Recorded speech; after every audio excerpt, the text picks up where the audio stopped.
Mister 360 அப்படின்னா உங்களுக்கு ஞாபகம் மாறுது யாரு? Yes, ABD Villiers.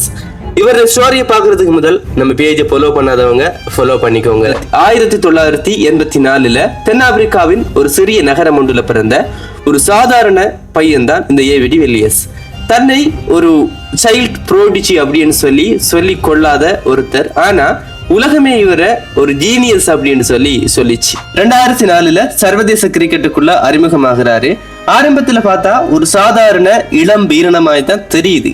அதுக்கு பிறகுதான் ஒரு சில போட்டிகளுக்கு பிறகு தெரியுது இவன் சாதாரண மனுஷன் எல்லாம் இல்ல, வேற மாதிரி பிளேயர் அப்படின்றது. இந்த மனுஷன் பெட்டிங் பண்ணி கொண்டிருக்கும் போது கிரவுண்ட்ல பந்து போகாத இடமே இருக்காதாம். மனுஷன் சுழண்டு அடிப்பாரு.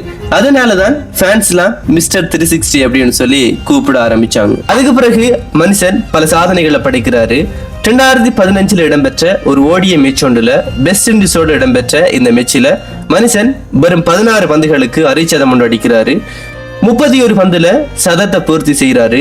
இப்படி அசைக்க முடியாத பல சாதனைகளை படைக்கிறாரு. அதே போல டெஸ்ட் கிரிக்கெட் போட்டிகள்ல 8000க்கும் அதிகமான ரன்கள், ஓடிஐ கிரிக்கெட் போட்டிகள்ல 8000க்கும் அதிகமான ரன்கள், இப்படி என்று பல சாதனைகளை படைச்சாரு.